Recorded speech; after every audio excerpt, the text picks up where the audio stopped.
first hole on the first corner hole, so just double crochet twice, just like we did before. Chain 1 and double crochet again twice.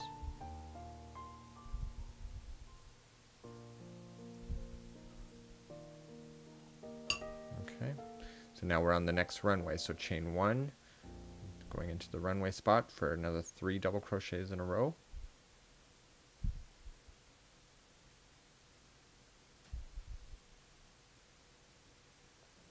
Okay, you're in the next runway, so that was a chain 1 and then 3 double crochets. Hopefully you're catching on to the pattern of this already. And now chaining 1, and now we're into the next corner. And you can kind of see there's a V shape kind of going on. I know it's kind of difficult, but you can actually kind of see it, and you can actually feel it with your fingers as well. So of course with your corners it's 2, 1, 2. So that was 2 double crochets, 1 chain, 2 double crochets. Okay, now we're back on the runway, so chain 1, and now in on the runway for 3 double crochets in a row.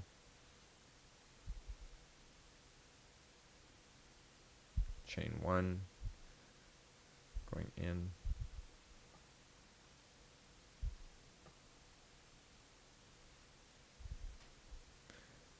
Okay, so that was 3 double crochets. You're on the runway.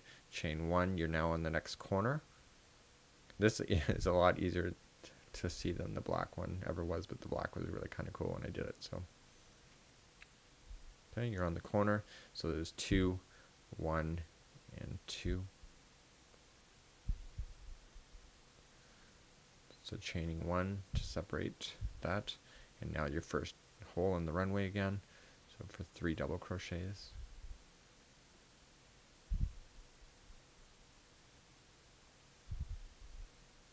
Chain 1, and the next hole,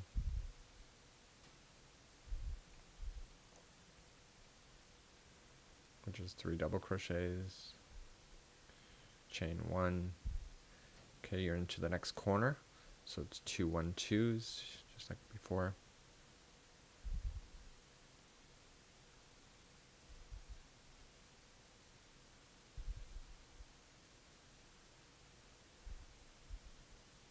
Chain 1, and now you're into the runway again. And hopefully you're seeing by now that, you know, I'm not going super fast, but this baby's coat does not take a long time to do. So chain 1, still on the runway.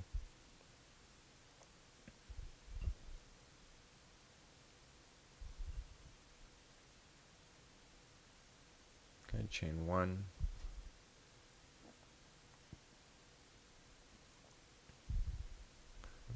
You're now on the next corner, so that was 2, 1, 2.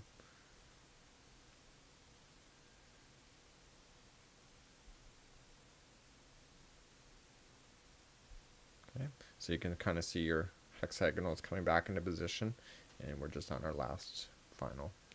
So chain 1. So this will be your number 4. It's your 4th rotation out of 9, and don't get ahead of yourself. So what I want you to do now is just finish this up until 9, and then wait for me. And what we're going to do is that we're going to go beyond that point, because you'll need to create 2 of these in order to make the hexagonal, to make the actual coat. So you can either do both of them to number 9 and then start again with me, but I'm going to do 2 of them off camera, so that when we come back, then I'll have both to show you and just show you what you need to do next. So it's up to you, knowing the way that you want to do it. So in the end, again, you just want to slip it, and there you go. So that was round number 4. Okay, so now we're coming to the end. We're on rotation number 9, and you can see that it actually doesn't look like it's flat, and that's okay with this particular example. So we're on the currently just on the last part of the runway. We're just going to put our 3 in there because it is a runway, and chain 1 and go into the corner slot again. And the corner slot, because it's the starting one, we're only going to do 1/2 of it. So it's 2 double crochets, and then we're going to chain, and now we're just going to slip it to the top of the starting chain. Okay, so we're just going to pull it through and through, And then what we just need to do now is just grab our scissors. We just need to grab our scissors and just turn over your hand, and I was going over, and of course I have my fancy dancy scissors. Going to go over, and now I'm just going to pull that out. Okay, and so just pull it snug like that and just leave it. So there's what it will look like. You can see that it's not flat, and that's okay. And so are you being able to see the actual design? Probably not yet, right? But what we're going to do now is that one of the sides, okay, we just fold it in half, and then if you turn it up so like this, what does it begin to look like? It looks like one half of a baby's coat. So let's continue, make a duplicate one of these. So start back over right from the start one, and starting from the center, go your 9 rotations, and at the end I just cast off like I just showed you, and we'll meet back up where we're going to start then assembling this coat, and it doesn't take that long. Okay, so next what we want to do here is that we want to make sure you have your second one ready, and you're just going to lay it down, and you notice it's going to be like fluffy, it's going to be ruffled like that. You're going to grab your second one that you've done, and you want to lay it over top and make sure that it's exactly the same size. So just kind of holding it up. So if you have to stretch one excessively, then you know it's not the same size. So you just want to double check everything, because if it's not matching, therefore it's not going to work. So what you want to do is that because you are working one side to another, like going all the way around like a steering wheel, just like so, one side is actually going to be a little more hairier than the other. I'm really not sure why that is, but it just happens to be. So what I want to do is that I want to look at it. So when you look at it, this is the side that I was working on, and I can tell because this sides are kind of like coming up a little bit.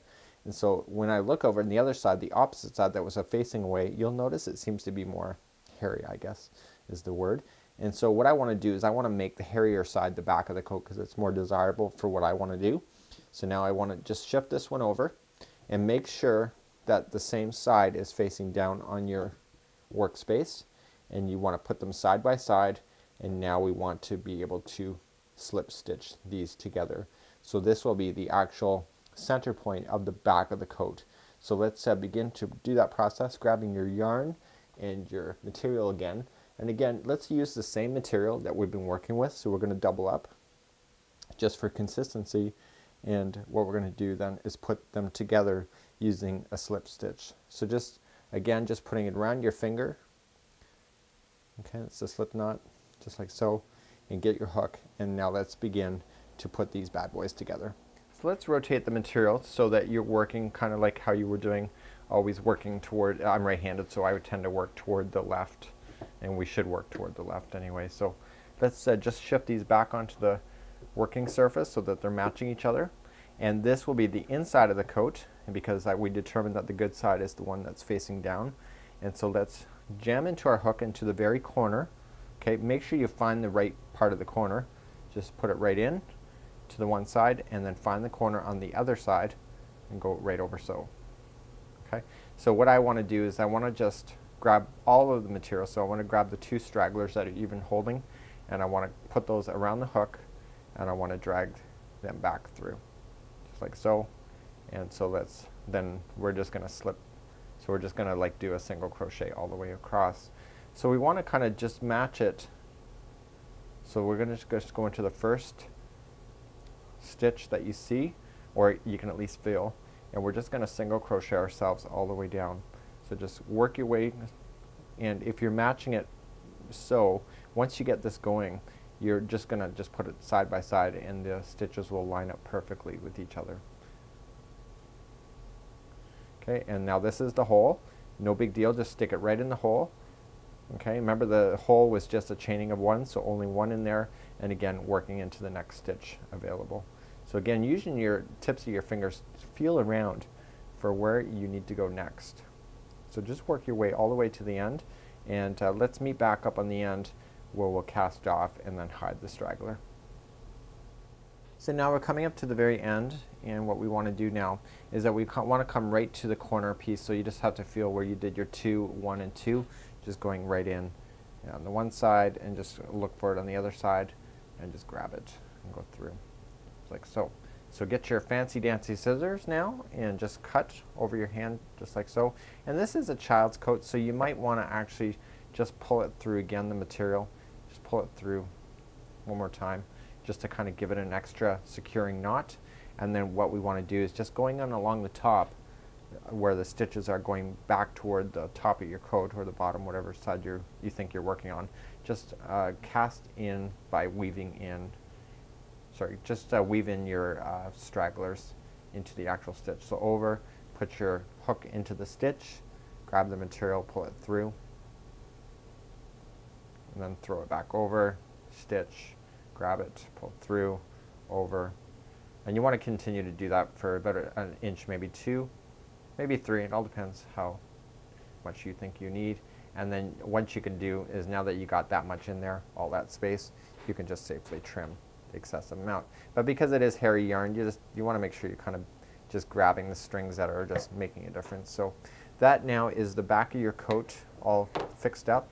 And so you can see that on the back sides you have a little bit of a lip. See, but now that I pushed it down, you can barely even see that. So that's the back of your coat, and now let's work on to the front of the coat a little bit. Now, how does the coat even work? So it's lying down, so we just want to fold it in a way that it actually forms your arms. And however, the hexagonal is wonderful, but there's a problem.